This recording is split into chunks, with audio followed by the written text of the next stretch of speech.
So Layla, I keep hearing this term lately, physical AI. And at first I thought it was just another buzzword. But the more I look into it, the more it feels like something actually different. Yeah, same here. Because for years, AI was basically advice, dashboards, predictions, insights. Helpful, sure, but at the end of the day, humans still had to do the work. Exactly. AI could tell you what to do, but not actually do it. And that's where physical AI changes the game. It's not just informing decisions anymore, it's executing them in the real world. Right. So instead of a manager staring at a screen and reacting, the system itself adjusts. It reroutes shipments, it tweaks machines, it responds instantly when conditions change. Which matters a lot in high-pressure environments.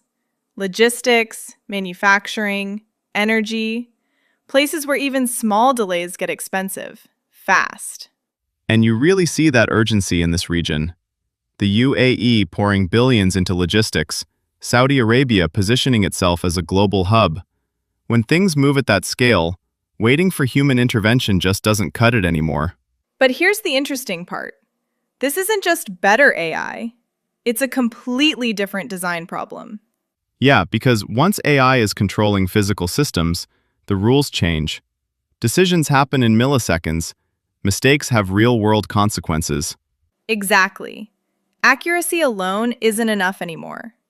The real question becomes, can you trust the system over time, under pressure, when something unexpected happens? And that's why reliability and safety move from nice to have to absolutely critical. You don't just want a smart system, you want one that fails safely.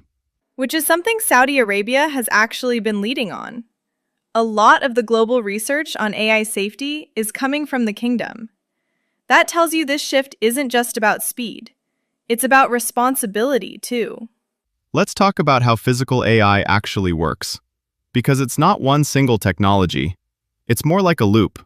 Yeah. Sense, decide, act. First, sensing. Real-time data from the physical world.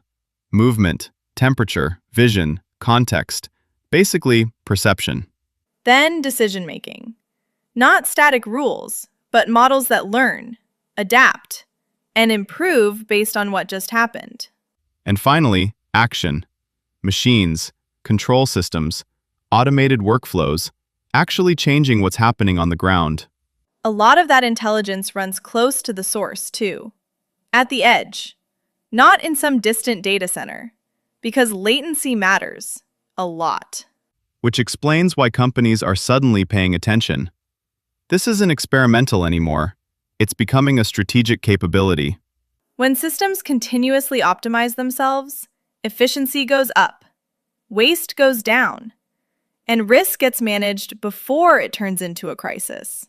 It's a shift from reacting to problems to preventing them altogether. But here's the thing.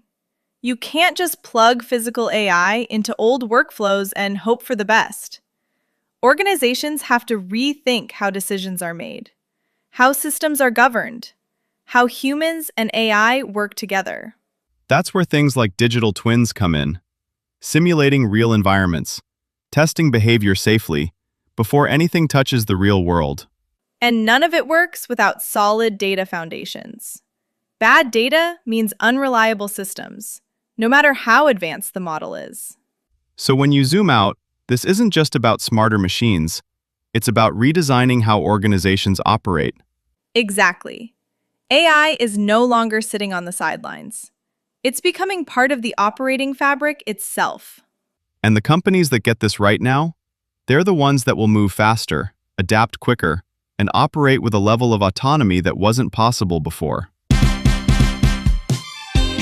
Physical AI isn't the future anymore. It's already starting. The real question is, who's ready for it?